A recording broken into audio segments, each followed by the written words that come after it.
Olá, sejam muito bem-vindos! Esse é o podcast Aprender e Ensinar. Essa é uma série especial de podcasts do portal Fiz em Ortopedia, no qual eu, Ana Maria Siriani, vou ser sua host e vou falar a respeito de assuntos que estão relacionados ao processo de ensino-aprendizagem.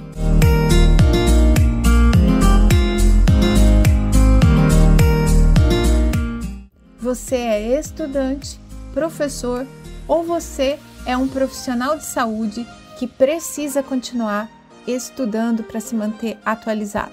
Pega aí uma cadeira, senta e vamos aproveitar juntos. Ou se você preferir, faz isso correndo, mas não deixa de escutar.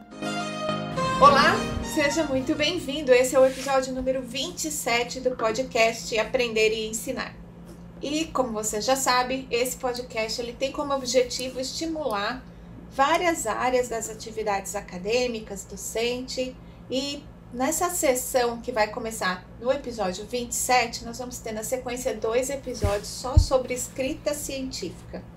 Eu sei que o semestre está avançando para o final, a gente está aí 4 meses para o final do ano, e muita gente vai ter que escrever seu TCC, vai ter que finalizar seus trabalhos de especialização. Esse ano já foi aí mais um ano a gente com várias atividades offline, então é uma boa hora para a gente falar a respeito de como se organizar para essa atividade de escrita científica, nesses trabalhos de conclusão de curso em geral, e também trazer um pouco da nossa experiência, um pouco daquilo que a gente pode dividir para asfaltar a vida dos colegas que vão escrever. E como vocês já sabem, esse episódio é um episódio que eu estou dividindo ele com um convidado muito querido, muito especial. Ele nem sabe, mas eu tenho uma baita admiração pelo trabalho do professor Felipe Carpes, desde que eu o conheci como presidente na Sociedade Brasileira de Biomecânica. Carpes faz coisas muito interessantes de ensino, mais centrado no estudante, mais ativo. Uma hora eu quero que ele venha só para contar das Olimpíadas de Biomecânica que ele propõe na disciplina dele. O professor Carpes tem publicação nessa área de ensino e o Carpes tem um YouTube muito recheado de vídeos. Eu estava curiosa a respeito dos vídeos que a gente vai comentar hoje de escrita científica, e quando eu fui ver, Carpes, quanta coisa já tem naquele YouTube, né? Queria te dar as boas-vindas, pedir por favor para você se apresentar, como você é do Rio Grande do Sul, não é fisioterapeuta, talvez muita gente não te conheça nesse canal. Por favor, professor Felipe Carpes, o ex-presidente mais querido da Sociedade Brasileira de Biomecânica, que os outros nos perdoem. Oi, Ana Maria, tudo bem? Tudo bem, pessoal que está ouvindo? Bom, primeiro, muito obrigado pelo convite. Eu acho que é que nem uma banca, né? Quando convida a gente para uma banca assim, eu parto muito do pressuposto de como eu funciono com os meus alunos, né? Eu deixo eles também... Deixo não, né? Eu compartilho com eles a opção de quem convidar, né? Então, eu parto do pressuposto de que quando a gente é convidado, assim, é muito legal, né? Porque quer dizer que dentre vários nomes aí, o nosso foi lembrado. Então, é verdade, né? A gente tem YouTube, tem uma... Eu vou conectar a história do YouTube com a minha apresentação, né? Eu sou professor de biomecânica e cinesiologia, principalmente, né? Aqui na Universidade Federal do Pampa, que é uma universidade que nós temos aqui no Rio Grande do Sul, uma universidade nova, né? Ela foi criada aí há menos de 15 anos e ela está distribuída numa região um pouco mais pobre, um pouco mais retirada dos grandes centros aqui do estado. Tem 10 cidades diferentes e a nossa parte dela, né, tá aqui em Uruguaiana, que pro pessoal de outros lugares do Brasil, quando aparece a previsão do tempo, né, Ana, diz assim, o lugar mais quente do Brasil ou do sul é Uruguaiana. Não, e Uruguaiana, né, tá lá, quando é o lugar mais frio no inverno, Uruguaiana, Uruguaiana, vai vir um temporal da Argentina, uma frente de massa polar mega hiper fria, vai chegar por aonde? Por Uruguaiana. Então, assim, tudo passa por aqui, né? Basicamente. Então, e quando eu vim trabalhar aqui, em 2009, né? Já fazem alguns anos que a gente está aqui, a universidade estava recém começando, né? Então, não tinha nada, mas literalmente nada mesmo, gente, assim, era zerado, né? E aí, Ana, eu pensei assim, como é que eu vou, né? Colocar esses alunos no mapa do mundo científico, né? E então eu comecei a convidar colegas, né, para fazer webinars. Vejam só, né, hoje aqui, né, em 2021 a gente não aguenta mais webinar, né, mas naquela época não era uma coisa tão comum, né. Então a gente fazia os webinars com convidados, e aí eu convidava gente de tudo que é canto, né, eu sempre fui meio cara de pau, assim, né, mandava e-mail, convidava, e eu fui gravando, eu gravava, né, para os alunos olhar depois, aquela coisa toda. E aí chegou uma hora que nós tínhamos um monte de webinar gravado.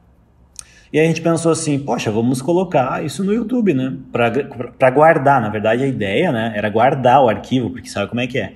E aí, bom, criamos o canal e tal, e depois nós começamos a promover o nosso simpósio de neuromecânica, outros eventos, eu comecei a receber vídeos de colegas também que disponibilizavam para colocar lá, e aí se criou aquela biblioteca comunitária, né, compartilhada, que é a Neuromec TV, que vocês podem convidar, podem visitar, né? Podem se inscrever também no YouTube.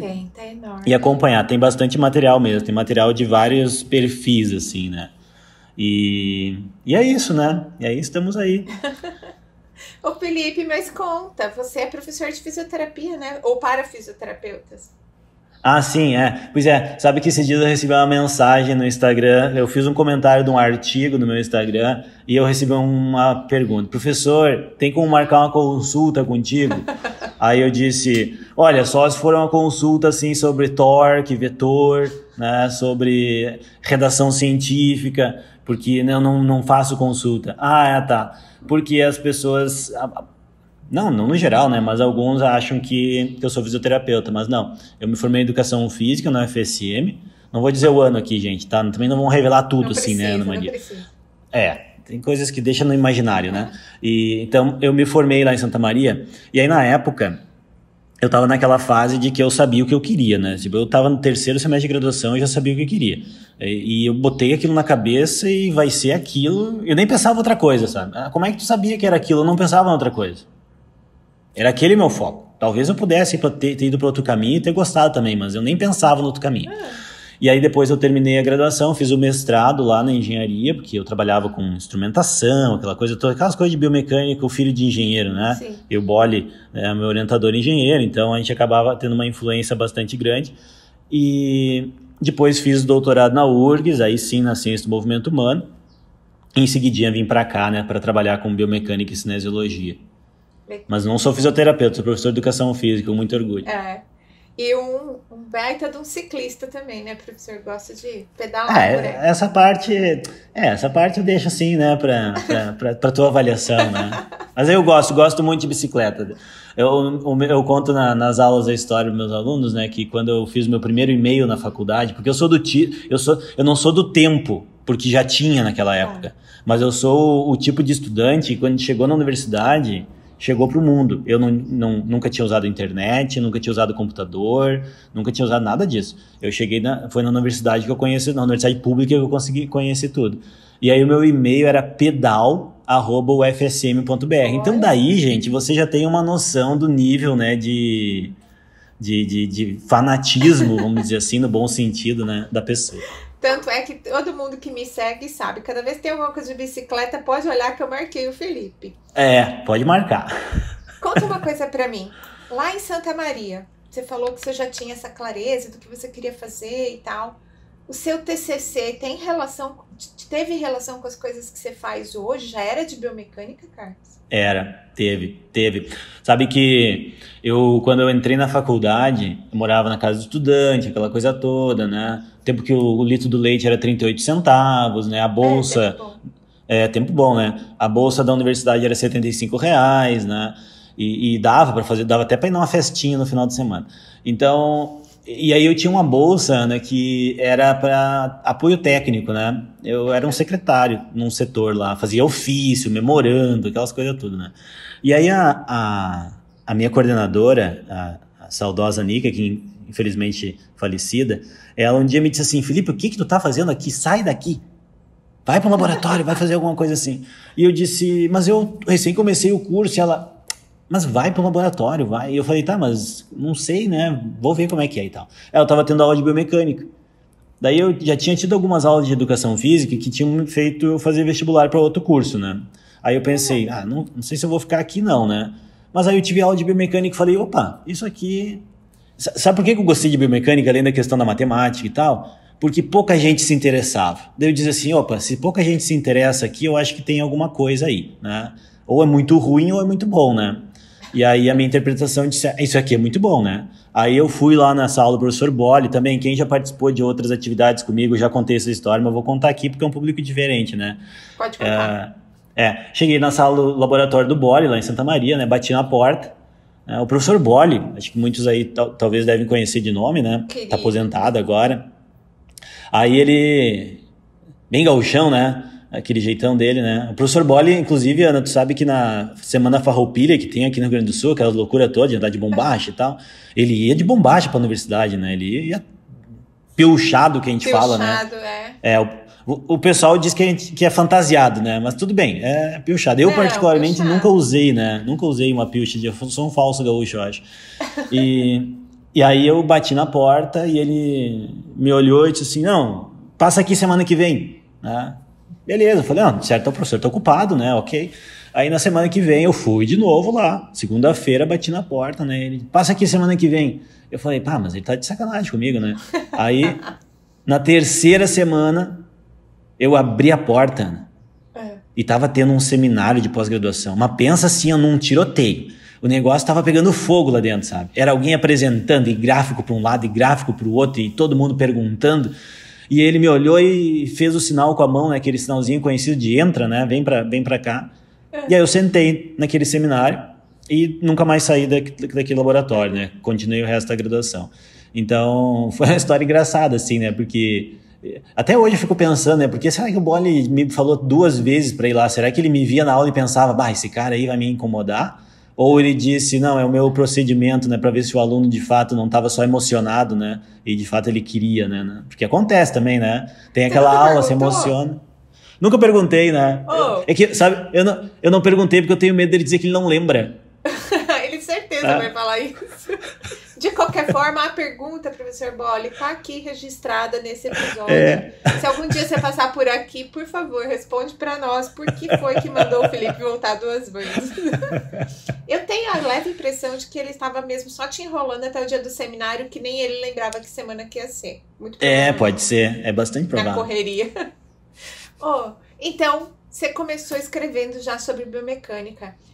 Carpes, eu tô falando isso porque eu queria muito que a gente falasse um pouco a respeito desse processo de escrever pela primeira vez um texto que é mais técnico, que é mais acadêmico e que normalmente vem nos trabalhos de conclusão de curso. Eu tenho um episódio que eu falei só disso e de como eu vejo a importância do trabalho de conclusão de curso para profissões que são muito técnicas, como é a fisioterapia, como é a educação física. Até a educação física ainda é um pouco diferente, porque vocês têm o bacharelado, então tem a coisa do ensino, mas na fisioterapia a gente é só, a licenciatura, né? Vocês têm a licenciatura que vai para essa veia do ensino, mas na fisioterapia é só bacharelado. Então é uma profissão técnica. Se a gente não tem um momento de apresentar ciência, de conversar de ciência, de dar a oportunidade do estudante refletir sobre como criar um ambiente em que ele vai botar uma pergunta à prova e vai tentar chegar o mais perto do fenômeno, da verdade daquele negócio, talvez a gente não tenha outra oportunidade com essa pessoa, por mais que hoje as pós-graduações tenham se tornado muito mais presentes na vida de todos os profissionais de saúde de geral, assim. Mas eu vejo o TCC como muito importante. Como foi para você? Você tinha uma matéria de TCC, isso também foi sua iniciação científica? Conta pra gente como é que foi essa primeira experiência sua com a escrita científica. Esse é um ponto... Eu dou aula de TCC também aqui na universidade, né? Então, eu também concordo aí com o que tu falaste aí da questão da importância e tal. E é um tema complexo, assim, né? O TCC e qual o objetivo dele, como é que o aluno chega e tal. Bom, para mim, assim, quando eu me formei, eu não tinha um TCC naquele formato que é um artigo, alguma coisa assim, né? Era um trabalho monográfico, ou um relatório de estágio. Mas tu tinha a opção de fazer o teu relatório no formato de um trabalho científico, assim, no sentido de que não que um relatório de estágio não seja um trabalho científico, gente. Estou falando aqui de um texto científico, com um objetivo, uma pergunta, hipótese, né? Uma pesquisa. Então, quando eu comecei no laboratório, lá em Santa Maria, o laboratório era muito conhecido, né? Eu digo era porque o professor Bolli se aposentou, agora vai depender de quem assume, né, e tal, o perfil, mas era um laboratório muito conhecido por locomoção humana, né? Então, eu comecei a trabalhar com locomoção humana, né, com o efeito do calçado na marcha, né? Tinha alguns estudantes que estavam fazendo mestrado, né, trabalhavam com atletismo, trabalhavam com marcha. Então, ali foi a minha introdução, né? Comecei a aprender um pouco a parte mais técnica e eu sempre fui muito curioso, assim, de ler, né? Tinha um colega que nós trabalhávamos juntos, o professor Matheus Rossato, e nós éramos conhecidos pelos nossos HD externos, né? Na época não tinha essa história de nuvem, coisa assim, né? A gente tinha HD externo e certamente nós éramos o Science Hub da UFSM. Nós tínhamos tudo. Tudo que tu imaginar, nós tínhamos. Desde os vídeos dos ciclistas nas competições até os artigos científicos. Nós tínhamos tudo. Inclusive o professor Matheus tinha um apelido, né? Que era máquina de baixar PDF. Ele era uma máquina de baixar PDF. Ele tinha tudo. Tudo que tu imaginava, ele tinha. Então eu sempre fui muito curioso de ler, né? E isso, né, quando eu entrei no laboratório, né, eu pensei, nossa, eu estou num laboratório de pesquisa, eu tenho que ter um projeto, né? Eu tenho que ter um projeto, então eu tenho que fazer esse projeto. E eu escrevi um projeto, eu conto essa história para meus alunos também, né? O Bolli nunca leu aquele meu projeto, o primeiro projeto que eu escrevi, porque provavelmente ele sabia que o primeiro projeto ia ser aquela coisa, né? Mais frustrante do que motivante, né? Como eu falo, porque sem experiência nenhuma, né? E aí depois disso, isso eu estava no quarto, quinto semestre, depois quando eu cheguei mais no final, eu fiz o meu trabalho, já tinha de maneira mais clara uma pergunta para responder, né? E aí sim, posso dizer que foi um trabalho científico, né? E em que eu tive... Hoje eu leio o artigo e digo, nossa, quanta coisa eu escreveria diferente hoje, né? Mas não quer dizer que eu não acho que não ficou bom na época, né? Eu acho que para a fase da carreira que estava, eu acho que ficou legal. Eu acho que isso é uma coisa importante também. Nas aulas de TCC eu digo para os alunos, gente, ninguém está esperando de vocês uma tese de doutorado, tá? Só para avisar. Se vocês mesmos estão esperando de vocês uma tese de doutorado, ok, mas eu não estou esperando. Eu tenho plena noção dos problemas que os textos vão ter e das limitações. Agora, o que eu não quero é ver vocês com preguiça de construir. Isso não, né? Então, eu acho que essa é uma coisa importante. E muita gente sofre, na minha opinião, com o TCC, porque o TCC vai ser o primeiro texto científico que vai escrever. E aí é aquela coisa, né? Tu vai fazer pão a primeira vez, né? Não vai. Pode ser que tu dê sorte de ficar bom, né? Mas a probabilidade de dar uma cacaca ali é muito grande, né? Então tem que praticar antes, gente, na graduação. Não dá para deixar lá pro final. Ó, excelente. Vários pontos incríveis, assim, já pra gente começar a refletir. Que é tanto o estudante quanto o professor responsável pela orientação desse TCC ter uma noção das expectativas, nivelar as expectativas para o nível de iniciante dessa pessoa. Outra coisa que é importante a gente lembrar é que isso é uma construção e muita gente tem expectativa de que o projeto científico ele nasce, né, assim, do nada. E outra coisa que eu vejo muito nos meus estudantes lá no laboratório, eles vêm para as reuniões, começam a frequentar as reuniões, até que aparece uma pergunta e a gente vai distribuindo, até às vezes por ordem de chegada, pergunta se a pessoa se identificou com o projeto e tal, esses os ICs, né? Uhum. E eu percebo muito que vários têm uma expectativa de velocidade, de acontecer a ideia do projeto. Então, eles começam a frequentar a reunião do ombro e se sentem, às vezes, um pouco desestimulados, porque leva um tempo até aparecer um projeto, aí leva um tempo até você se habituar com a leitura, com o tema daquele projeto. E o ideal é ir construindo isso aos poucos. Eu tenho muita dó, assim, dos estudantes que deixam tudo muito como se fosse uma disciplina. Ah, este semestre é o semestre do TCC. Acontece isso, né? Ah, direto acontece. E aí eu acho que a gente tem que pensar o seguinte, né? A graduação, ela faz parte de um contínuo, né? É um contínuo que vem lá da pré-escola, do ensino médio, né? Chegando na universidade, vai para atuação profissional, seja qual profissão. Então, dentro desse contínuo, tu espera que a tua experiência prévia te ajude, né? Se tu não tem experiência prévia... No colégio, eu acho que hoje em dia está melhorando, assim, nas escolas, né? Eu vejo porque eu tenho filho adolescente que está nessa fase, então eu vejo muitas atividades que estimulam, né? Ok, poderia ser mais? Poderia, mas assim, a gente sabe também que não consegue atender tudo 100%, né? Aí chega na universidade, muitos se focam, começa com as provas, né? Eu acho que vem daí o problema.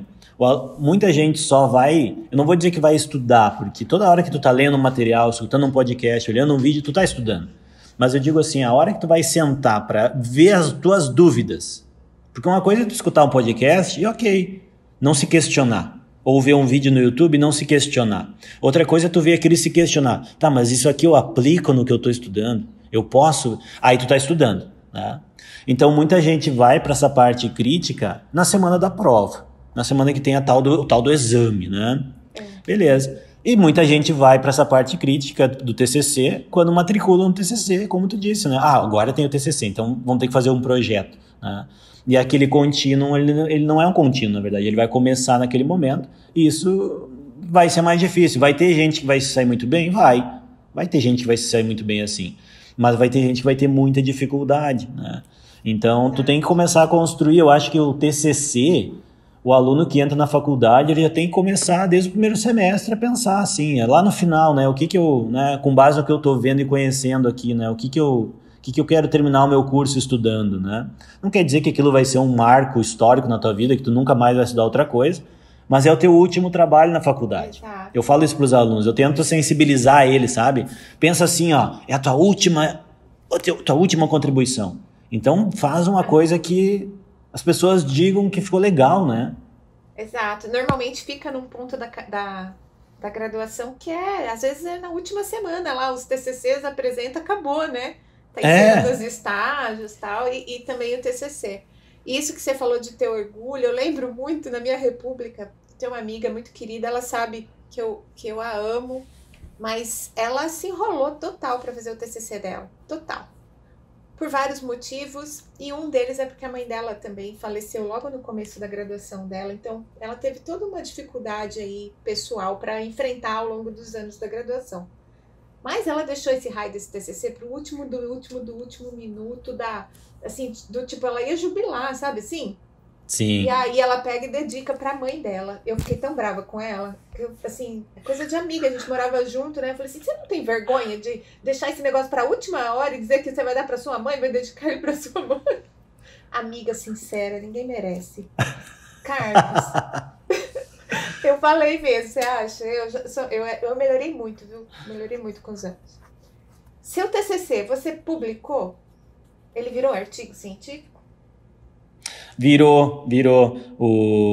O trabalho que eu fiz, um trabalho de conclusão de curso, o que eu relatei nele, né, como eu disse, era um relatório de atividades, né, ele virou um artigo, sim. E foi bem interessante a história, porque a gente acabou...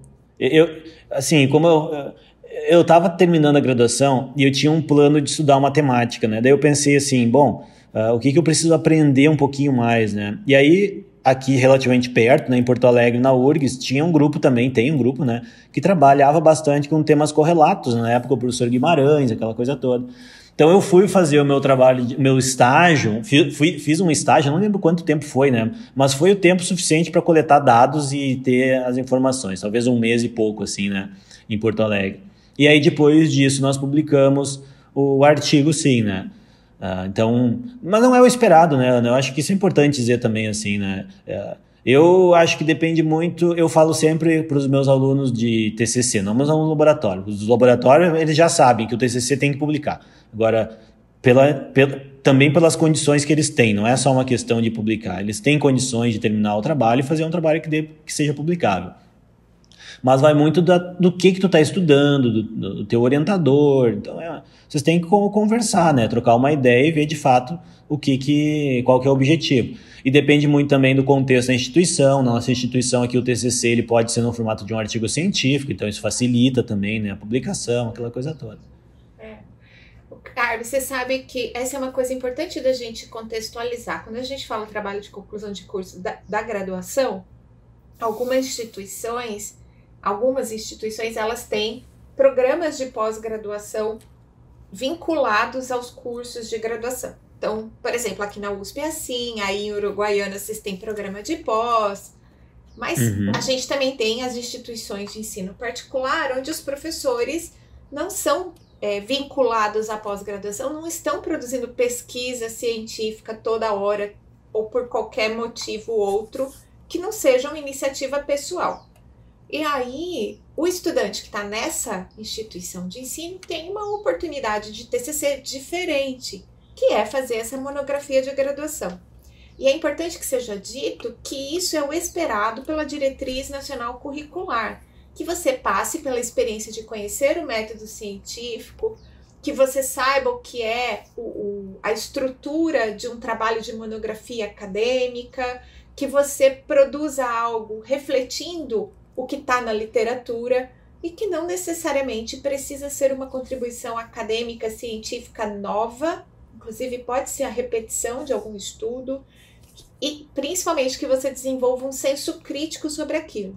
Então, por exemplo, você pode fazer uma série de casos e na sua discussão dizer, olha, posso concluir poucas coisas, porque eu não estou controlando vieses como se estivesse fazendo um estudo randomizado controlado. É isso que a gente espera do TCC. A gente não espera que você saia publicando artigos científicos. Isso acontece, eventualmente, quando você está vinculado a um grupo de pesquisa, principalmente quando o orientador está na pós-graduação. Mas, de novo, pode ser que nesse contexto mesmo você faça apenas e tão somente uma boa apresentação de monografia, participe de um congresso com um resumo que você também tentou escrever, e isso cumpre plenamente os objetivos da disciplina do TCC, que é o que a gente tem que colocar no coraçãozinho dos estudantes para não criar uma expectativa muito fora da realidade. E agora eu estava pensando aqui, poxa, né, Carpes, você teve a oportunidade de trabalhar com os dois pesquisadores de calçado mais importantes aí do Rio Grande do Sul, né? Já logo na iniciação. Isso é, de fato, né? E a gente sabe, e isso tem uma influência profunda na formação, né? Profunda, né? Em tudo, né? Tanto na formação acadêmica quanto pessoal, assim, ó. Tá num ambiente, né, que eu nem sabia aquele ambiente que eu tava, né, direito como é que era, né? De estar ali com o professor Bolle, eventualmente convivia com o professor Aloysio, né, professor Guimarães. Então, assim, eram pessoas que eu tenho na minha memória, assim, reuniões, né, de debate, de discussão, de coisas, aquela coisa assim, de o orientador, a orientadora fala 3 palavras e, pá, resolveu tudo, né? Era isso que eu precisava, né? Então, e eu sei também, né, que não é a realidade de todos, né, infelizmente, né? Eu acho que essa questão de orientação é uma palavra muito forte, eu acho, né? Eu não sei qual seria a palavra, mas eu acho que orientação é um negócio... Eu costumo fazer um paralelo, assim, né, que o orientador é que nem a placa de trânsito, né? Então, tu tá numa rodovia, certo? Tu tem que chegar em algum lugar, né? Então, se aquela rodovia estiver bem sinalizada, com placas, com tudo, vai ficar mais fácil, né? Por quê? Tem que dobrar à direita? Tá, mas tem uma curva, tem uma ponte, tá tudo sinalizado. Beleza. Se aquela rodovia tiver aquelas placas meio apagadas, assim, né? Aquelas placas meio tortas e tal... As vicinais aqui do estado de São Paulo, a gente conhece bem. Do Brasil. Então aqui também não é diferente. Então, assim, vai chegar lá, né? Vai chegar. Mas daqui a pouco erra, entra num beco, volta, né? Aquela coisa toda. Agora, se tu tiver só a estrada e não tiver nenhuma sinalização, aí tu vai chegar lá muito tarde, entendeu? Então, assim, orientadoras, que tipo de placa vocês são, né? E alunos, que tipo de placa vocês querem procurar na rodovia de vocês, né? Eu acho que isso é importante. Pode ser de bicicleta também, mesmo de bicicleta precisa ter um pouquinho de sinalização, né? Exato. Carpes, vamos aproveitar que a gente está falando dessa coisa da placa e das dificuldades e fazer um paralelo. Que dificuldades você teve no seu primeiro trabalho escrito que você vê nos seus estudantes hoje? Tem um paralelo aí? Tem. Uma boa pergunta, né? Eu acho que a maior dificuldade que eu tive, e só notei depois, né, e eu vejo hoje nos meus alunos, é não conhecer o suficiente o tema que eu estou estudando. Ou o tema sobre o qual eu estou escrevendo, né? Então, assim, para localizar o pessoal que está ouvindo, né? Meu primeiro trabalho científico escrito de artigo, né? Foi um artigo sobre as características de aplicação de força no pedal de bicicleta por ciclistas profissionais, né? Durante competições simuladas. Estudar efeito da fadiga, alteração de técnica, coisa assim. Então já começa que é uma literatura que não tem quase nada em português hoje, na época também não tinha, né? Então já tinha língua inglesa, e eu sou do tipo que não tinha dinheiro para fazer curso de inglês. Na faculdade eu fiz todos os cursos de idioma que tinha, gratuitos, abri o curso, eu estava lá, né? E hoje eu posso me dizer que me garanto bem no português, no português ainda bem, né? No português, no inglês e no espanhol, né? E até modéstia, já me arrisquei. Modéstia, gente. Você ainda é, né? Na Sociedade Internacional de Biomecânica, você ainda é aquela pessoa que faz aquela busca por grupos internacionais. Sim, novos, sim. Ele fala com todo mundo em todo lugar, gente. Eu falo, mas não quer dizer que eu saiba falar bem, né? Mas isso eu aprendi com o tempo também, gente. Vocês nunca vão saber falar perfeitamente. Então, se vocês ficarem esperando, vocês nunca vão interagir. Então, assim, isso era uma dificuldade que hoje eu olho, né, e digo, nossa, se eu tivesse capacidade de entender mais os artigos, de ler mais os trabalhos. E eu vejo isso também nos meus alunos. Eu acho que uma dificuldade é sentar para escrever sem conhecer o tema ainda. E aí a gente tem que fazer o nosso papel de orientador, né, que é mostrar que o aluno não sabe. Porque às vezes a gente espera que ele escreva. E aí diz, não, mas tá faltando um monte de coisa e tal. Não, para aí, vamos conversar um pouco antes para tu se dar conta de tudo que tu tem que saber para tu escrever sobre esse assunto. E aí, né, eu falo no laboratório aqui bastante, nas minhas aulas eu digo, né, olha, não senta para escrever antes de ter lido o suficiente. Não tem como tu escrever sem tu ter lido o suficiente conteúdo. Então isso eu tenho uma lembrança assim, de que foi uma dificuldade que eu tive, levei muito tempo para aprender, né, esse triquezinho aí, né, de que tu vai ter que dar uma boa lida. Não é fazer uma revisão de literatura, escrever um capítulo de 40 páginas e tal. Eu canso de ver trabalho que tem uma revisão de literatura de 40 páginas e está mal discutido. Então, assim, não adiantou fazer só aquela revisão de literatura. Tem que conhecer sobre o assunto, conversar com outros colegas. Então, isso eu não tinha muito também no laboratório. A gente não fazia muito isso de discutir os resultados, de, né, plotar os gráficos, olhar junto, mostrar num seminário. E eu hoje tento, né, ver se isso ajuda fazendo com os meus estudantes. Mas eu vejo que a principal dificuldade que eu vejo hoje é essa, é não conhecer profundamente ou minimamente, né, o assunto para mim discutir um resultado. E aí eu posso colocar um viés na minha discussão que outra pessoa vai ler o teu trabalho e vai dizer assim, mas tu simplesmente esqueceu ou não considerou essa linha de raciocínio aqui. E aí fica aquela cara de cachorro que é o da mudança, né? Pois é. Aí é culpa do revisor, aí é culpa do revisor, que o editor que negou o meu artigo. Não, gente, não é. Várias reflexões também agora me caíram. Primeiro que a gente vive a maturidade das nossas profissões. Então, os nossos professores, você teve sorte até como eu de estarmos em universidades que tinham professores com pesquisa, mas as nossas profissões, elas vêm crescendo na questão de produzir conhecimento, conteúdo acadêmico, e os nossos professores, muita gente não tem a oportunidade de estudar ou de ter tido um professor que passou por essa experiência de mestrado e doutorado, que tocou um laboratório.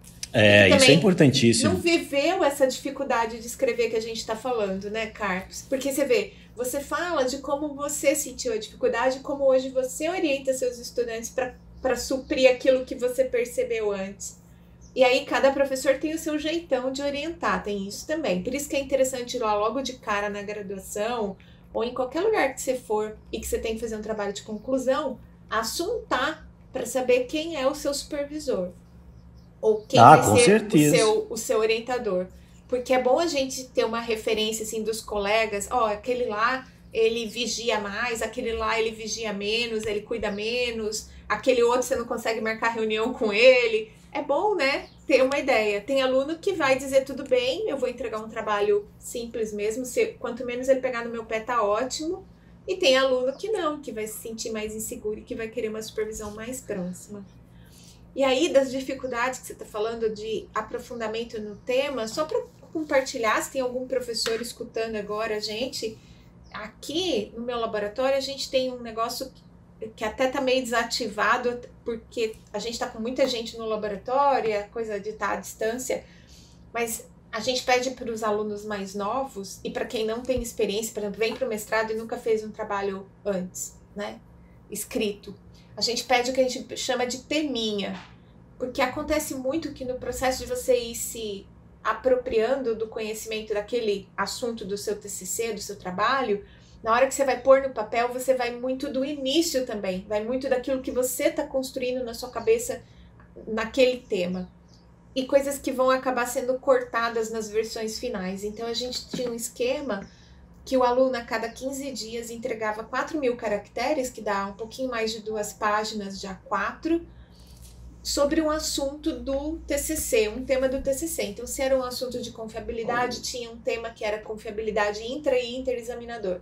E aí tinha que construir esse tema com artigos relativos ao trabalho que você vai fazer. Então, eles tinham que ler aquele tema e escrever esses 4.000 caracteres. E era a nossa oportunidade de ir acertando a coisa da escrita científica, como fazer um parafrasear, como escrever numa linguagem que não é... Porque às vezes as pessoas tentam falar muito difícil, como se falar difícil fosse falar academicamente, e não é. Então a gente usava muito essa estrutura de entregar pequenos textos temáticos, que não é a escrita científica ainda, não é o formato introdução com justificativa, método e tal, mas era uma forma das pessoas irem construindo esse conhecimento que depois ajuda em escrever a introdução e também discutir os seus dados.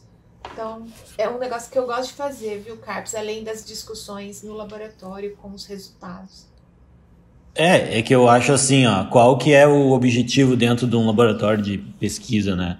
Ele não é só coletar dados, analisar dados, né?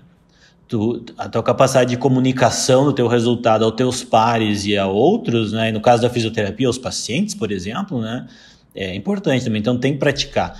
E eu acho que eu, como orientador, penso muito o seguinte, é um aluno que eu dou aula no segundo semestre de fisioterapia, tá? São 10, né? Você sabe. Então, eu dou aula no segundo.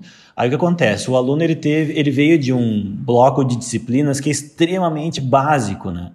Anatomia, fisiologia, histologia, né? Então, ele tem aquela noção de repetição, né? Então, essa estrutura faz isso, aquela estrutura faz aquilo e tal. Então, quando ele chega na biomecânica, eu sempre conto essa história, porque eu gostei quando aconteceu, né? Então, eu sempre uso ela. E é que nem congresso, que nem de um amigo meu que é médico, né? Que nem congresso médico. Tu nunca conta paciente que tu perdeu, tu só conta os que deu certo, né? Então, assim, aí um aluno me disse assim, professor, eu gostei muito da disciplina porque eu me senti que agora eu comecei o curso de fisioterapia. Né? Eu digo, opa, então beleza, começou o curso de fisioterapia. Só que ele não sabe, cara. Aí tu chega na aula e bota assim, não, porque foi publicado um artigo essa semana. Primeiro, ele não sabe o que é um artigo. Ele não sabe o que significa ter sido publicado essa semana. Para ele ter sido publicado essa semana e o ano passado é a mesma coisa, porque, né? Então, a gente tem que pensar que no laboratório a gente vai estar no subliminar, né, passando a ideia para o nosso estudante, futuro profissional, que ele vai estar o tempo inteiro tendo que discutir aquela informação. Ele vai estar o tempo inteiro tendo que interpretar coisa nova. Então, aqui eu não faço essa tarefa do teminha ainda, mas talvez agora eu comece, né, porque eu gostei. Mas eu faço as reuniões de projeto que nós chamamos, né? Então, periodicamente, os alunos apresentam o que estão fazendo, né? A hipótese e tal. E a gente toda hora discute também, porque eu gosto que eles enxerguem um ao outro, né? O que eles estão fazendo. Então, não adianta, gente. Não é só o teu trabalho que tu está fazendo quando tu está trabalhando num grupo de pesquisa, quando tu está participando de um projeto, enfim, né? É uma interação que existe entre os teus colegas e sempre pensando que, no final das contas, alguém tem que ficar sabendo daquilo, né? Exato. Alguém tem que ficar sabendo. Então, tu vai ter que escrever em algum momento. E assim, a gente está falando dessa coisa do laboratório e de como organizar e tudo mais. Os novatos no laboratório, eles têm um papel muito importante para nós, que é voltar na base. Às vezes o professor também, dentro do seu grupo de pesquisas, por exemplo, você tem um grupo com mais mestrandos no final, doutorandos, pós-doc, você acaba assumindo que aquela turma toda já sabe os conceitos básicos daquilo que está acontecendo ali no laboratório e acaba deixando de falar, acaba deixando de explicar. Então, o novato é igual o seguidor novo no Instagram, que pergunta sempre as mesmas coisas. É muito bom, porque faz o professor e toda a equipe voltar naquilo que é a origem do porquê das coisas, os conceitos mais básicos. Os novatos são sempre muito fundamentais nessa estrutura da pesquisa para a gente se manter reflexivo. E essa é outra coisa também que eu valorizo muito no trabalho de conclusão de curso, na iniciação científica. Quando a gente fala das matérias, a gente tem muita matéria de graduação teórica que fica bem na base do conhecimento do domínio cognitivo, que é essa coisa de saber e lembrar das coisas. Enquanto que quando a gente vai para o laboratório, quando a gente está desenvolvendo um trabalho acadêmico, a gente está analisando, criticando, comparando e criando algo novo. A gente vai para um nível cognitivo de elaboração do conhecimento mais importante que todo profissional de nível superior precisa ter. Então, a gente está num treinamento, quando está escrevendo TCC, as pessoas acham, ai, que saco fazer isso. É sempre uma relação de amor e ódio. Mas, de verdade, você está sendo treinado num nível de elaboração cognitiva próprio de quem se formou no nível superior. E exatamente. Né, Carpes, assim, não dá para rasgar, agora acabou o TCC. Gente, quem fala isso não sabe de educação, não sabe desse desenvolvimento. A pessoa está surtada, coitada. Conta para mim, do canal, você tem uma playlist de escrita científica. Ela foi pensada já para pós, ou ali quem é graduando ou especializando, que não está no programa de pós, também pode se beneficiar do que está lá, Carlos? São 10 aulas, né? Eu vi. São 10 aulas. Elas são aulas gravadas da disciplina que eu ministro na pós-graduação, né? Tá. Então, o público inicial, digamos assim, pensado, né? Foi o público de pós-graduação. Mas a gente tem que pensar o seguinte, o público de pós-graduação envolve alunos de mestrado que fazem essa disciplina no primeiro semestre, ou seja, é público de recém saiu da graduação, né? Então, eu acho que talvez para um aluno do primeiro ano de curso olhar as aulas, talvez ele fique um pouco perdido, assim, né? Mas se tu já passou ali pelo terceiro, quarto semestre, já vale a pena, né? Se tiver num grupo de pesquisa, então nem se fala, tem que assistir, né? E não só as minhas, né? Porque eu falo isso, se vocês olharem os vídeos lá, nos primeiros vídeos eu digo, né? Eu trabalho muito baseado no que o professor Gilson Volpato desenvolve, né? De redação científica. Então, ele é muito bom, né? E eu digo para ele, a gente trouxe ele aqui em 2014 e foi um divisor de águas, assim, no nosso campus, né? Então, se a instituição de vocês um dia puder levar ele, leve, né? Ele tem o IGVEC também, né? Que é o Instituto Gilson Volpato de Educação, que tem bastante coisa. Então, eu gravei as aulas durante um semestre, editei um pouquinho, né? Ali, minha equipe ajudou, né? E aí, disponibilizamos. Então, serve, sim, para quem está na graduação, principalmente as primeiras aulas, que é os tipos de texto científico, a estrutura do texto científico, né? Aí depois começa com a construção da introdução, objetivo, coisa assim.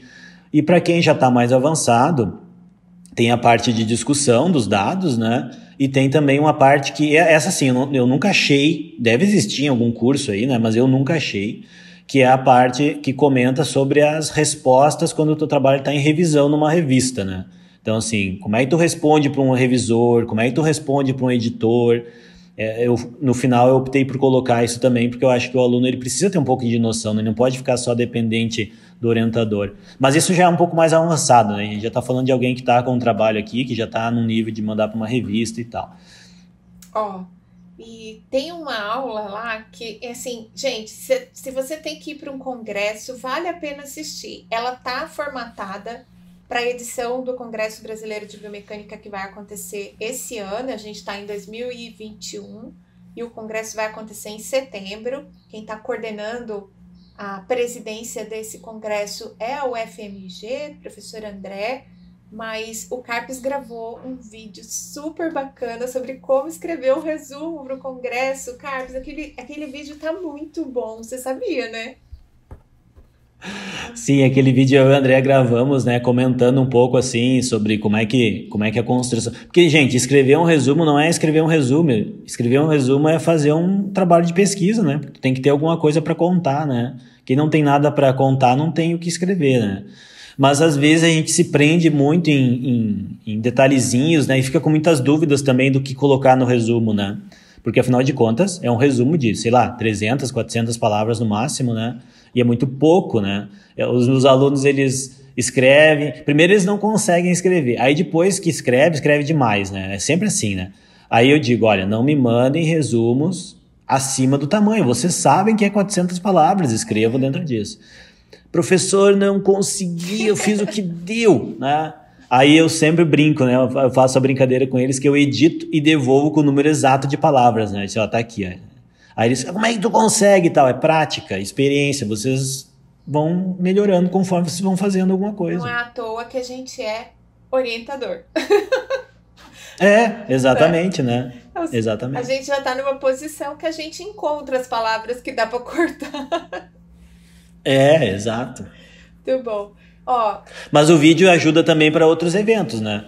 Isso a gente contextualizou no nosso congresso de biomecânica, né? Mas ele serve para outros eventos também, as dicas, né? E a aula de redação científica da playlist do curso de redação tem também uma aula só sobre resumo, né? Então vale a pena também dar uma olhadinha, porque aí o resumo de um evento é diferente do resumo de um artigo, né, gente? Então tem que tomar alguns cuidados. Exato.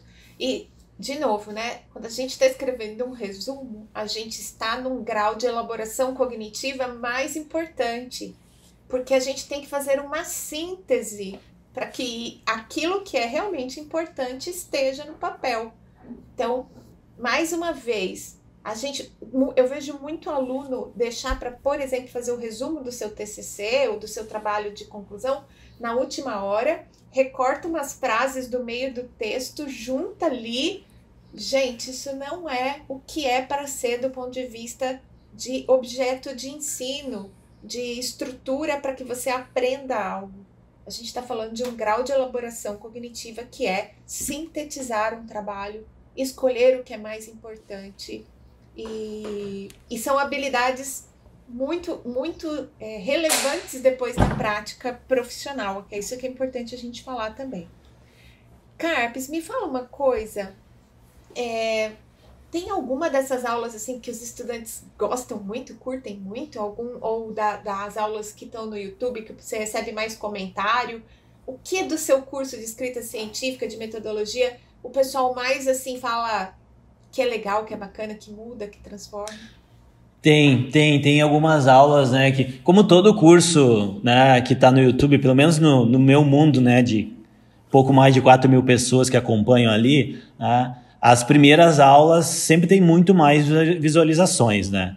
Então, claro que as primeiras aulas servem também para quem não tem um projeto completo ainda, então acho que por isso influencia um pouco.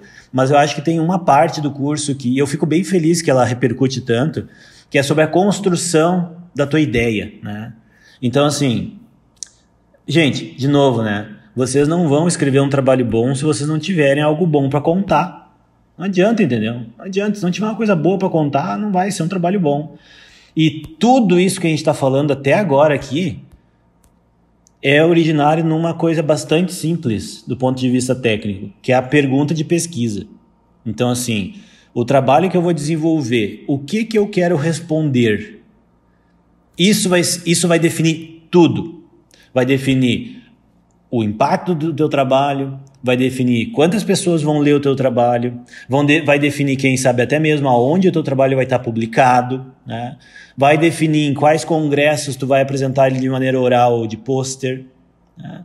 Então, tudo começa com a tua pergunta de pesquisa. Claro que isso é uma coisa complexa, porque uma boa pergunta de pesquisa não vai depender só de ti, né? Porque tu está começando, entendeu?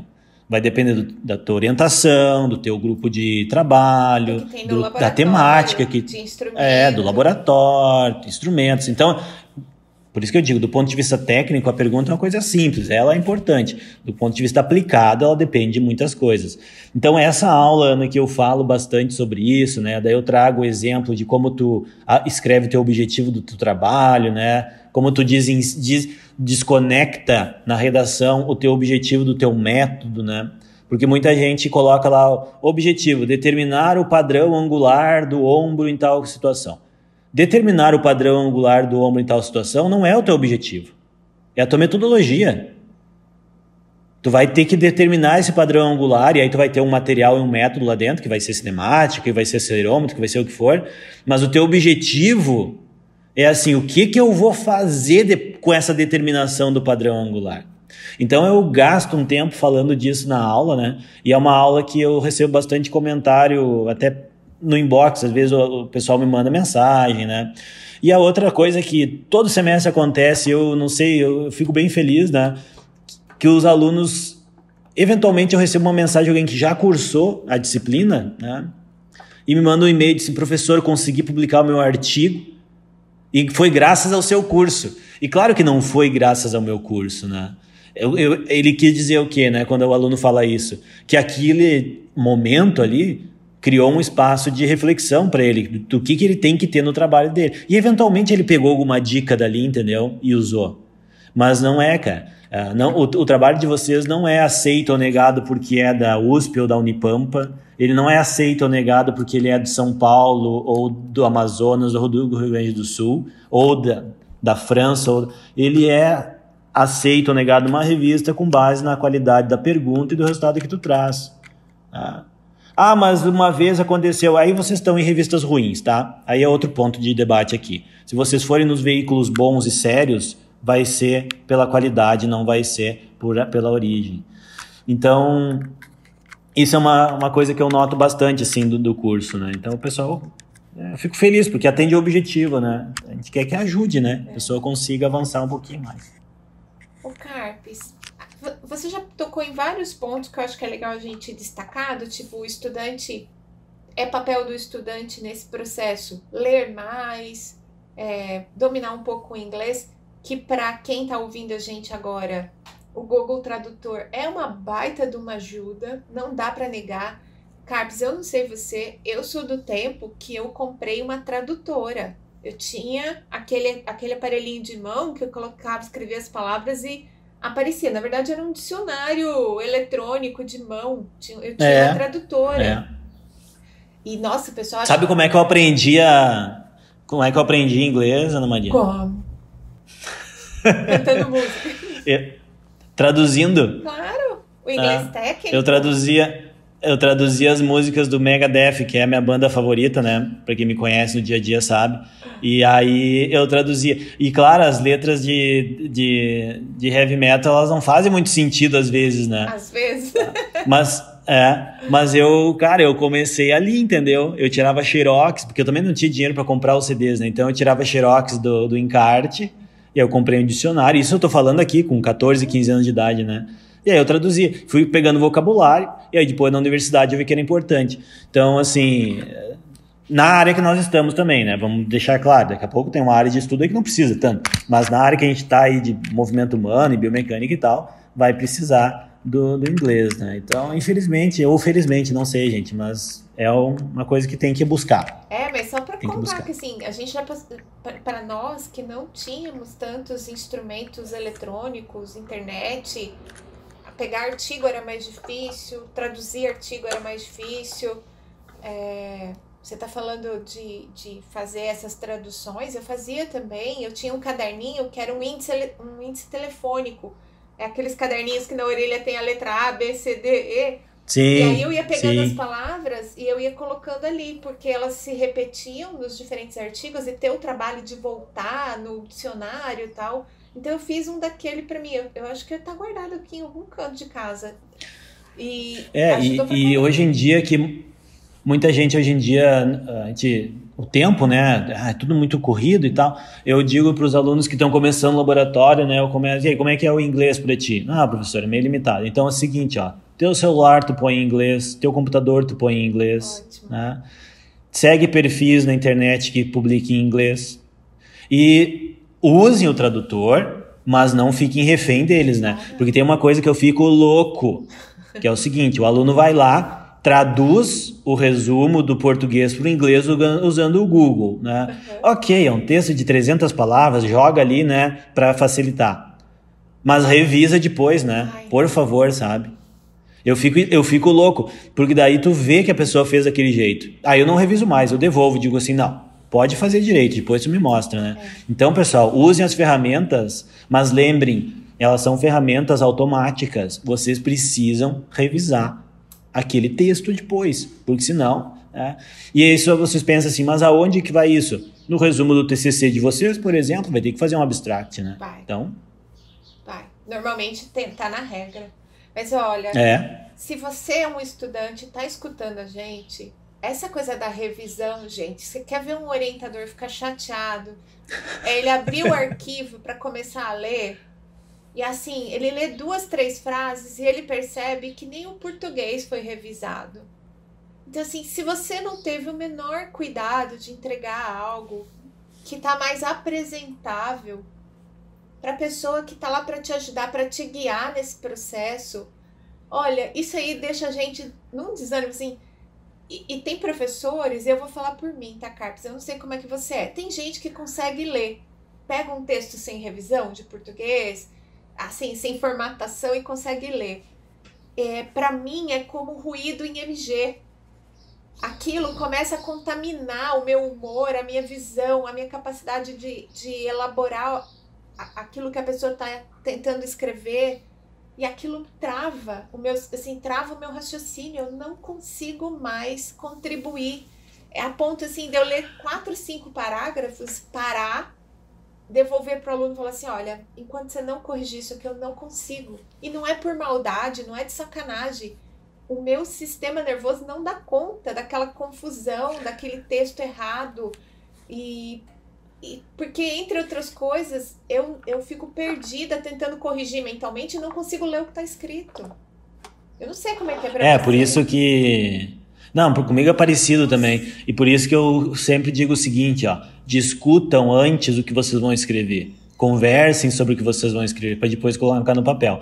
Eu também, aí tem 2 caminhos, assim. Se é um texto em que eu não tive essa oportunidade de discutir antes, eu vou tentar ajudar e dar as direções. Agora, se é um texto que a gente já sentou, já discutiu, já conversou, já delineou e ainda assim veio, eu devolvo e digo não. Das duas, uma, ou dá uma estudada mais no tema, ou a gente senta de novo para conversar, para depois colocar no papel. Mas isso acho que reflete muito, né, o que a gente está comentando aqui, a dificuldade, né? É difícil, gente, é difícil. É difícil escrever um texto científico bom. A gente olha um artigo publicado e pensa, nossa, né? Olha 10, 15 artigos publicados e pensa, nossa, mas isso não é de uma hora para outra. Isso envolve muita prática. E eu sempre brinco com meus alunos aqui do grupo que sempre tem alguém que sabe mais que tu, né? Porque eles mandam para mim o texto e eu devolvo, né? E aí eu vou revelar aqui uma coisa, não sei se deveria revelar para eles, né? Mas enfim, quando é alguém novo, assim, a minha revisão é mais superficial, né? Porque eu marco tudo que eu mudo no texto. Não gosto de revisar o texto sem indicar para eles o que eu mudo. Por quê? Quando recebia revisões, eu olhava o que era alterado no meu texto para tentar aprender. Se eu concordava ou não é outra coisa, agora eu olhava, né? Então eu espero que o aluno que recebe o texto que eu reviso, ele também olhe. Diga, eu notei que ele tirou essas palavras aqui, né, e tal. Então, beleza. Então, quando é alguém que está começando, o primeiro texto, né, Ana Maria? O primeiro ali, o orientador vai vir já daquele jeito? Não, né? Eu dou as direções e tal. Agora, quando vai avançando, o nível de aprofundamento na revisão, ele vai ser maior. E eu posso dizer assim que estou bastante satisfeito porque tenho conseguido com o meu grupo fazer um desenvolvimento, digamos assim, né, de que quando chega um texto de um aluno de doutorado, às vezes são mínimas revisões que tem, às vezes é uma coisa ou outra que tem que corrigir, né? Então é uma crescente, digamos assim, né, do estudante. Mas dá trabalho fazer isso, né? E o que eu falei, assim, que é uma delícia quando você pega um texto de um doutorando e tem menos correção, não é que o orientador tá com preguiça, gente. A delícia é você ver essa curva de aprendizado na habilidade, né? Você vê, puxa vida, valeu a pena todas as correções que eu fiz, o cara tá decolando mesmo, tá pronto para ir embora, tá pronto para acabar esse doutorado e virar um professor pesquisador ou qualquer coisa assim. É muito gostoso quando a gente reconhece. Exatamente. E eu acho que isso é papel de orientação também, né? Porque quando o aluno vem para pós-graduação, eu sempre comento com eles também uma coisa. Vocês têm que trabalhar para ter opções, né, no final, né? Então, assim, quando eu terminar o meu mestrado, quais serão as minhas opções, né? Eu vou estar qualificado para trabalhar na minha profissão? Vou estar, porque eu vou ter aprendido coisas novas, vou ter contato com coisas que as pessoas não têm, né, no dia a dia, ok. Vou estar qualificado para ir para um doutorado? Vou estar qualificado, fiz um bom trabalho, ainda tenho perguntas para responder, consegui publicar alguma coisa, ok. Vou estar qualificado para, de repente, dar aula numa universidade, também vou ter. Por quê? Porque eu tive vivências de docência, porque eu vi o que é importante escolher de material, tive contato com orientação de aluno, e o escrever faz parte de tudo isso, né? Em todos os processos, o escrever vai ser fundamental. Então, tem que praticar. E aí num laboratório, né, uma coisa que tu comentou antes, eu queria comentar e esqueci, essa assimetria que tem, né, de ter pessoas que sabem mais e pessoas que sabem menos de um tema, ela é muito boa, porque eu gosto também de fazer as reflexões com quem está mais avançado, né? Então, às vezes eu digo, olha, quem pode explicar esse conceito aqui que estava nesse artigo, que talvez o pessoal mais novo não saiba? E aí, aquele é um momento em que eu avalio o grupo, o aluno que vai explicar faz uma autoavaliação dele mesmo, daí ele vai ver se ele... É como diz, né, o filósofo Agostinho, né? Eu sei, mas se me perguntam, eu não sei. É aquela coisa, né? Tu sabe o que é a cinemática? Sei, tá, então me explica. Ai, pois né? Então, eu faço muito esse exercício, né? E os meus alunos, eles meio são acostumados, né? De eu pegar eles de surpresa, assim, né? Então, assim, pois é, tal coisa. Ana Maria, tu podia explicar para nós o que é? Né? Aí... E é um ambiente seguro. O aluno congelando. E é um ambiente seguro, como eu digo, né? Porque daqui a pouco eu disse, professor, eu não sei muito bem, assim, se eu consigo explicar de maneira clara isso, né? Mas tenta, né? Tenta. Aqui não é um ambiente de avaliação, é um ambiente que a gente está aprendendo. Até porque se vocês me perguntarem, vai ter coisas que eu não vou saber. A única diferença que tem é que às vezes a gente tem experiência suficiente para, né, comentar sobre o assunto e ajudar de alguma forma, mas não necessariamente vai deter todos os conceitos, né? Não tem como saber tudo. Ô Carpes, eu queria te perguntar uma coisa. A gente sabe, a gente vê, isso não é de hoje, isso também que eu queria comentar, assim, isso não é um fenômeno do ano de 2020, 2021. Há muitos anos atrás já tem sites que vendem trabalhos de graduação, que vendem de tudo, né? Inclusive trabalho de graduação, artigo científico e tudo mais. Eu não quero ficar dando muito coro para isso, porque toda vez que a gente fala dessas coisas, a gente atrai o interesse das pessoas. É meio como explicar como roubar um banco. Mas, as pessoas começam a ficar se interessadas, como fazer uma bomba, e aí como fazer o seu trabalho de TCC comprado. A gente sabe que isso que existe, mas tem um outro fenômeno também que tem me chamado muita atenção, que são perfis de YouTube e também de Instagram oferecendo serviço de orientação. Isso não é uma falha de sistema do tipo assim... Eu acho legal que você tenha uma experiência de ver alguém que fala muito bem daquilo e que fala diferente do seu orientador. Eu, por exemplo, compro e compraria um curso desse para ver, até para eu aprender novas habilidades, novas formas de ensinar meus estudantes. Mas também é uma falha, né? Do tipo assim, por que os professores nas universidades não estão dando conta disso? Tem um perfil enorme no YouTube de um senhor que ensina você a fazer seu TCC do zero. O que você acha disso? Esse é um ponto interessante. Deixa eu fazer um paralelo, que é o seguinte: isso existe para todas as profissões, né? Então, por exemplo, se eu quiser instalar um ar-condicionado em casa, eu encontro, né, vídeos e materiais e tal que ensinam. E eu não vou precisar chamar um eletricista, talvez, né? Se eu quiser, eu que tenho várias bicicletas e gosto muito, se eu quiser desmontar minha bicicleta inteira em casa, eu consigo, né? Eu abro um vídeo do YouTube, eu baixo um arquivo, né, que tem ali as sequências e tal, e eu faço isso sem precisar de um mecânico que estudou para isso, né? A questão é, quantas vezes vai dar certo? Né? Então, se eu desmontar minha bicicleta uma vez, talvez ela dê certo. Mas se não montar ela de novo, eu fizer alguma coisa... né? Então, se eu montar ela e faltar alguma coisa, eu Pode ser que eu morra num acidente, porque quebrou alguma coisa enquanto eu estou pedalando. Pode ser que eu apenas me machuque, pode ser que eu tenha um problema e consiga manejar e não me aconteça nada de muito grave. Mas eu me ponho em risco. Tá? Então, ok, isso tem em todas as profissões e tal. É um problema? Claro que é um problema. Claro que é um problema, né? É um problema porque a orientação acadêmica ou como fazer um trabalho e tal, se ela é dada por alguém que não tem conhecimento de causa, tá aí 2020 e 2021 para nos mostrar o que acontece quando a gente segue orientações de quem não sabe o que está falando. Né? Eu acho que isso ficou bastante nítido nesse ano. Eu acho que uma coisa que a gente pode levar de mensagem é que talvez nós, professores, que fazemos e acreditamos, né, Ana Maria? Acreditamos que fazemos do jeito certo, precisamos mostrar mais como que é o jeito certo para o aluno. E eu acho que no Brasil, particularmente, e aí me perdoem, né, mas eu acho que quando a gente exige, as pessoas tendem a procurar algo mais fácil. Se tu é um pouquinho exigente, qual que é a fama do Felipe antes dos alunos começarem a trabalhar? É muito exigente, é porque tu vai ter que fazer um projeto, não vai poder ficar só olhando, porque tu vai ter que saber matemática, porque tu vai ter que estudar inglês. Sim, vai ter, cara, porque senão tu não tem o que fazer aqui comigo, entendeu? Essa é a realidade. Não tem o que tu fazer dentro do laboratório comigo se tu não quiser aprender essas coisas. Vai fazer outra coisa. Tudo bem, não tem problema nenhum, né? Tu pode até ficar um tempo aqui e ver que não é o que tu quer. Beleza.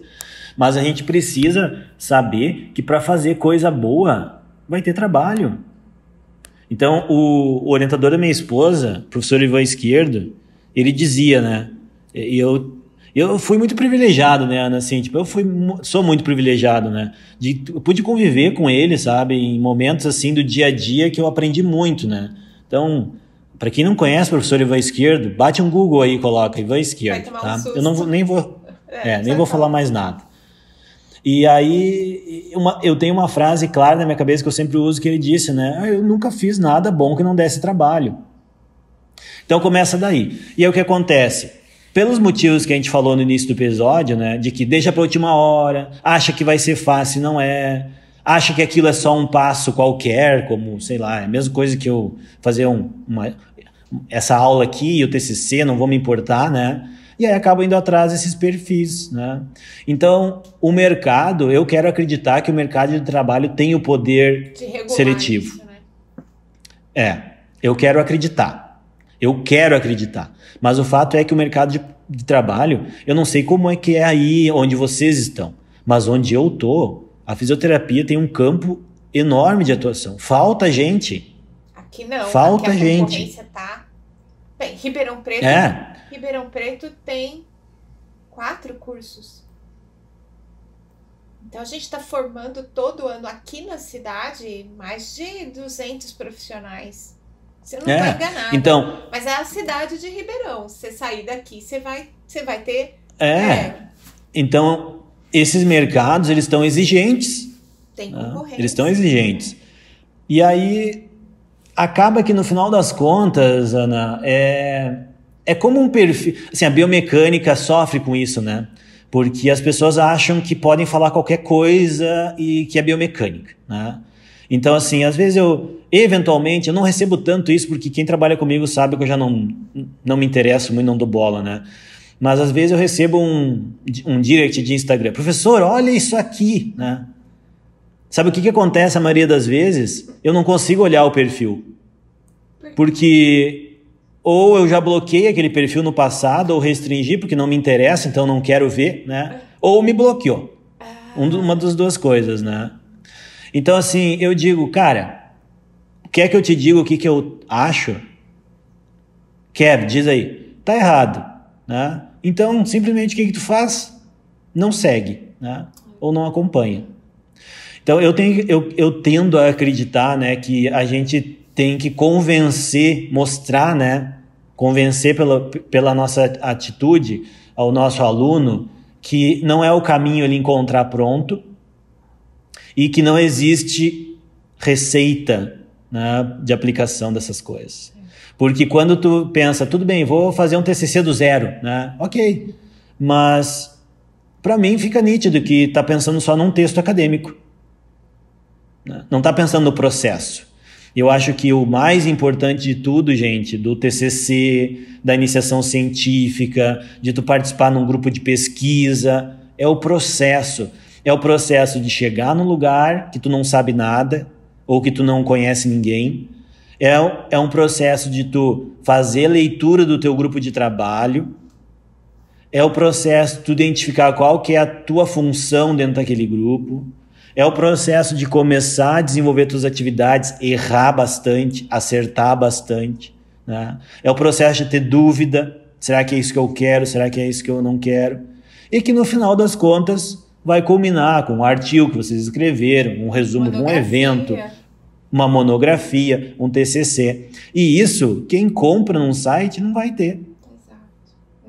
Não vai ter, entendeu? Você sabe que, assim, eu reflito bastante sobre isso, porque eu sou uma entusiasta desses cursos, que são cursos online, de forma geral. E a gente está falando de duas situações diferentes, né? Só para deixar bem claro. A gente está falando do aluno que compra um TCC ou compra um trabalho e acho que isso tem uma questão ética, moral, que as universidades, as faculdades todas têm seus códigos próprios de conduta para estudantes e professores e técnicos administrativos, que isso fique muito claro que pode sim ser punido se for detectado. Então você torce para que você não seja pego, porque existe forma de, inclusive, você nunca mais se tornar profissional daquela profissão quando você entrega o seu TCC, que normalmente é no último ano. Então, tenha muita atenção com isso. Esse tipo de coisa é totalmente inaceitável, ainda mais quando a gente está falando de um profissional de saúde. Para completar, né, tirando esse que para mim é uma distorção de caráter já, de cara, eu estou falando... com certeza. Isso, né, Felipe, assim, se a pessoa apela para um negócio desse, ele está totalmente fora da realidade do que é ser profissional de saúde, que inclusive tem uma coisa de arcar com as consequências daquilo que faz. Então você deixou para a última hora, tá apertado, não vai comprar. Toma pau, fica mais um semestre, pede ajuda para todo mundo, entrega algo que, por exemplo, não vai ser 10, mas você é que fez. Isso aí é o que a gente espera de um profissional de saúde. Não dá pra gente viver, na verdade é o que a gente espera de todo ser humano adulto. Não dá pra gente construir e levantar esse país da onde ele tá com gente que compra TCC. Na mentira. Certo? Não tem como. Aí, dito isso, nada impede que você tenha um professor, um orientador, e queira comprar um curso ou queira acompanhar um canal que dá essas informações. Acabamos de falar do Felipe, inclusive a playlist de redação científica, as dicas para escrever resumos. É ótimo você ter a opção de ter uma outra linguagem, um outro olhar, uma outra pessoa te falando aquilo.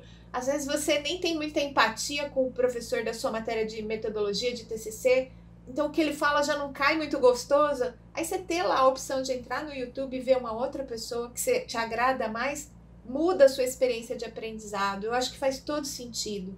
Comprar um curso que te ensina a escrever um trabalho de conclusão com uma pessoa que tem muito skin in the game, que publicou vários artigos, que tem jeito, que tem técnica, que faz aquele processo ficar mais fácil. Isso é legal, isso é você no comando do seu aprendizado. Você responsável por entender como você aprende e como você pode melhorar. Agora, não dá pra gente ignorar que tem abuso, né? Então é importante que a gente fale dessas coisas para chamar a atenção, principalmente dos mais novos, de que isso tem consequências legais, consequências éticas, e que vocês precisam saber que às vezes vocês não estão prontos e que tudo bem, não deu tempo de terminar, tudo bem, ninguém vai morrer por causa disso, você vai esperar um semestre, vai esperar uns meses, vai fazer recuperação, tá tudo certo. É só encarar isso como uma oportunidade de aprendizado, de entender o que aconteceu, por que ficou para a última hora, onde foi que você perdeu o rumo da história, mas assumir e trazer isso à tona. Por outro lado, vou deixar uma mensagem para os professores, antes de te passar a palavra, Felipe, para suas mensagens finais. Nós, professores, precisamos olhar para a nossa prática de orientação. se você é um docente, e acontece muito em instituições privadas, né? Alguém tem que ficar responsável pela disciplina de TCC. E aí é um coitado que nem queria aquela matéria, mas colocam lá na carga horária dele, e muito aluno não sabe isso. Tem professor que recebe a atribuição dessa disciplina sem nem ter jeito para o negócio, sem nem saber direito como fazer, porque tem que ter um tanto de carga horária e agora ninguém quer. E é uma disciplina que dá trabalho de organizar, de fazer esse preparo dos estudantes. E aí você pega aquilo de gaiato, vamos dizer assim. A gente precisa refletir por que os nossos estudantes estão preferindo ir no YouTube do que prestar atenção naquilo que a gente está falando. Uma vez que você está responsável pela disciplina, você está responsável por um nível de formação desses estudantes que, como eu disse, está nos mais altos graus de elaboração cognitiva e que faz toda a diferença entre ser um técnico e ser um formado no nível superior. Que a gente possa se responsabilizar pela melhor experiência de ensino para esses meninos, para esses novatos, para quem está na especialização, para quem está no mestrado, para quem está no doutorado. Que a gente possa refletir a nossa prática docente, pensar como eu posso fazer isso se tornar algo que é favorável para o meu estudante, que acrescenta na formação dele, e não só ficar reclamando porque eventualmente não era aquilo que a gente queria fazer. A gente está formando colegas de profissão, o nome da profissão, a gente precisa refletir sobre isso na hora que está nessas posições tão importantes. Muita gente não valoriza, e eu queria deixar aqui o meu agradecimento formal a todo orientador de TCC, a todo professor responsável por disciplina de metodologia, porque vocês estão com uma fatia importante da formação desses profissionais. E eu estou super satisfeita, mas eu quero falar uma coisa antes, Felipe. Queria deixar declarado aqui, para quem não te conhece, o quanto que você é um apoiador das mulheres na ciência, das mulheres no meio acadêmico. Deixar o meu agradecimento, porque eu me sinto essa mulher muito valorizada por você dentro da Sociedade Brasileira de Biomecânica. E se você não conhece o trabalho do professor Felipe nesse sentido, fica seguindo ele, que você vai ver como ele é um querido, né, e incentivador das meninas dentro do ambiente acadêmico. Felipe, muito obrigada por isso também. E, por favor, suas mensagens finais para a gente completar esse nosso podcast de hoje. Eu acho que comentou aí no teu comentário final, trouxe muitas coisas interessantes que eu comentaria, vou trazer outras coisas, né? Eu vou focar um pouco mais assim em quem daqui a pouco escutou esse podcast para refletir um pouco sobre o trabalho que está escrevendo ou que vai começar a escrever, né? Então, se for um TCC de graduação, gente, eu acho que é exatamente o que eu falo nas minhas aulas nos primeiros dias. Primeira coisa, escolha um assunto que vocês gostem, tá? Porque ninguém merece ficar fazendo coisa que vocês não gostam. Eu falo o seguinte, ó, quando vocês entram na fisioterapia, não tem opção. Fisioterapia na Unipampa, na Universidade Federal do Pampa, não tem opção. Vai ter que fazer e vai ter que ser com o professor Felipe Carpes. Não tem como escolher. Ah, mas eu queria tanto fazer com a professora Ana Maria. Mas não tem a professora Ana Maria aqui. Vai ser o professor Felipe. Agora, o TCC, vocês podem escolher qualquer professor ou professora da universidade. Então, escolham um tema que vocês querem estudar. Vejam quais professores atuam naquele tema, porque afinal de contas, né, lembra da placa de trânsito, né, tem que conhecer um pouquinho para poder orientar. Então, eu quero estudar esse tema, beleza, quem que pode me ajudar nesse tema? Fulano pode. Então, vai lá e conversa com o professor para orientação. Beleza. Agora, se vocês já estão num grupo de pesquisa durante a graduação, que aí em algumas instituições isso já é mais possível, né? Já pense no trabalho de conclusão de vocês, né? O que eu posso fazer lá no futuro, né? Conversa com o orientador e diz, professor, se eu fizer um projeto agora, que eu estou no 4º semestre, isso já vai me ajudar para o meu TCC, né? Como é? Então, planejem. Então, primeira coisa, escolha um tema que vocês gostam. Depois, escolha o orientador. Segundo, converse, a gente falou antes, né? Não vai cego nesse orientador aí, entendeu? Dá uma sondada antes para ver se não é trouble, né? Dá uma pesquisada como é que a pessoa é, né? Daqui a pouco. Né? Exato. Daqui a pouco não é aquele mar de rosas que vocês acham que é, né? Eu falo sempre para os alunos, pessoal, aula é aula, laboratório é laboratório, é diferente, inclusive os temas de estudo, né? Beleza, então faz isso. Depois, planejamento. Se planejem, entendeu? Não dá para vocês pensarem que o TCC vai envolver só 15 semanas de aula, porque não é o que vai acontecer, né? Então, planejamento. Lembre que vocês vão ter que fazer esse trabalho no final e vão precisar de tempo, né? Vão precisar de tempo. E aí a última coisa que eu deixo de mensagem para quem está nessa fase de escrever um trabalho de conclusão, isso serve também, acho que para o doutorado não, mas para o mestrado acho que serve também, pensa no legado que aquele do trabalho vai deixar. Então, lá na biblioteca da tua instituição vai estar lá o PDF do teu TCC. Por incrível que pareça, alguém vai ler aquilo, porque os alunos de graduação eles procuram fazer os trabalhos, aquela coisa toda. Então, assim, o que eu quero deixar de contribuição para a área, né? Para a minha área. É importante publicar o TCC depois? Claro que é, né?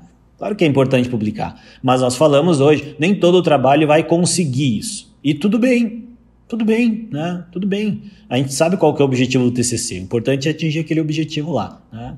E lembrem que escrever, gente, é prática. Então, uma prática que passa por leitura. Então, leiam, criem esse hábito, né, de ler. Hoje em dia tem tantas ferramentas, tem audiobook, tem isso, tem aquilo. Usem essas ferramentas. Usem, né? O PDF vocês abrem no computador e ele lê para vocês, entendeu? Então, assim, vocês podem... Ah, professor, mas eu quero descansar e tal. Ah, mas daqui a pouco tu tá cansado, o olho não quer ficar com aquilo na mão, entendeu? Quer ficar deitado. Tudo bem se tu dormir, depois tu vê até onde é que tu escutou, entendeu? Mas lembrem que para escrever bem, a primeira coisa é ler, né? Depois vocês fazem uma aula, alguma coisa assim, né, para ajudar. Mas leiam e pratiquem. Então, acho que essas são as minhas mensagens finais. Não tem receita. Não acreditem naquilo de que, escreva o seu trabalho em um dia, escreva o seu trabalho em 1 hora, porque, gente, isso aí só vai ser possível se vocês conhecerem o assunto. Eu brinco que se me der os dados prontinhos e eu conhecer o assunto, eu escrevo um artigo num dia, né, sobre um tema que eu conheço. Agora, se for um tema que eu não conheço, eu não vou ter como escrever num dia, vou ter que estudar, né? Então, pensem nisso. O TCC de vocês têm que conhecer o suficiente para poder dizer que vocês têm algo, né, a escrever sobre aquilo. Muito bom. Felipe, fala para o pessoal, só para a gente deixar registrado, isso vai estar também na legenda desse podcast e na legenda da arte que a gente vai publicar lá no perfil do FIS em Ortopedia. Mas fala de novo, por favor, o nome do canal do YouTube, seu arroba pessoal, o arroba do laboratório, para o pessoal seguir você, te conhecer melhor. Tá. Do YouTube, que é o nosso canal colaborativo, né? Chama Neuromec TV, né? Então coloca lá Neuromec TV, vai aparecer. Tá com programação de sábado de manhã? Tem programação no sábado de manhã. Agora tinha na época que a gente está gravando o podcast, que a gente está nas Olimpíadas e Paralimpíadas, né? Então a gente deu um tempo, mas depois retoma, todo sábado tem conversas gerais de formação, os cursos, as aulas, palestras, palestra de congressos que a gente organiza, dicas, como atualizar o Lattes, como montar, tem um monte de coisa lá. Então, explorem, né? Explorem. É tudo livre acesso. Pode compartilhar. Então, a única coisa que eu digo é, quando compartilha, dá a fonte, né? Porque também, senão é sacanagem. No Instagram, o nosso grupo tem um perfil, que é @GNAP_Unipampa. Então, GNAP, que é Grupo de Neuromecânica Aplicada, _Unipampa, que é a nossa instituição. Também a gente compartilha bastante informação das coisas que a gente faz no laboratório, né? E eu também tento, né, na medida do possível, compartilhar coisas de biomecânica, principalmente, né, e de reflexão, assim, sobre interpretação de dados, né, e eventualmente alguma foto de bicicleta também, no meu Instagram, que é o meu nome e sobrenome, Felipe Carpes, né. Então, fiquem à vontade aí para acompanhar, xingar, perguntar. Xingar não precisa. Xingar guarda para você. Se for para xingar, você guarda para você mesmo. A gente não precisa disso. Pula. Felipe, queria te agradecer muito. Mais uma vez, dizer que eu quero que você volte para a gente falar de estratégia de ensino centrado no estudante. Nós vamos ter o prazer de agora no Congresso Brasileiro de Biomecânica estar com uma oficina para pessoas interessadas em ensino híbrido de biomecânica. Vamos juntar as nossas expertises aí para discutir e trazer experiências de colegas também. Então, se você está inscrito no Congresso Brasileiro de Biomecânica e quer ter uma oportunidade de refletir a sua prática de ensino, seja ela numa instituição de nível superior ou em cursos de atualização, acho que todo mundo pode se beneficiar dos conhecimentos que a gente está pensando em dividir nesse dia. E eu vou ficar te esperando, então, para a gente falar de outro assunto, tá bom? Vai ser um prazer. Muito obrigado pelo convite a todos que ouviram, né, até o final o podcast. Espero que tenha contribuído. E também queria registrar, né, aqui o parabéns a todo o grupo que promove esses materiais, né, do Fisioortopedia, porque, gente, só sabe o trabalho que dá quem faz, tá? Então, só digo isso para vocês. O Carpe, vocês estão com um podcast também de biomecânica, não é? Você e o Emanuel? Tem, sim. Eu e o Emanuel, o Biomecast, toda terça-feira de tarde, né? Isso. A gente grava e toda terça-feira também sai episódio. Então, toda semana tem, né?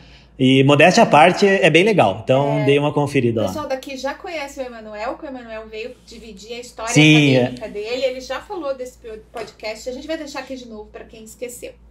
E aí, se você está passando sufoco com o seu TCC, com o seu trabalho de conclusão de especialização, se você está vendo um colega passar por esse apuro, ou se você quer salvar os seus colegas desse apuro no futuro, pega esse episódio, encaminha, compartilha, manda para o seu professor do TCC, pode ser que tenha alguma coisa que bata no coração dele também e faça ele trazer mais coisas para você.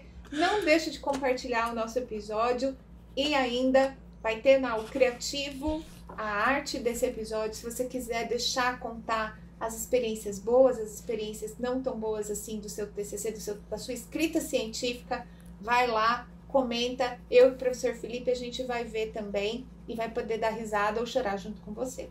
Um beijo para todo mundo e até o próximo episódio.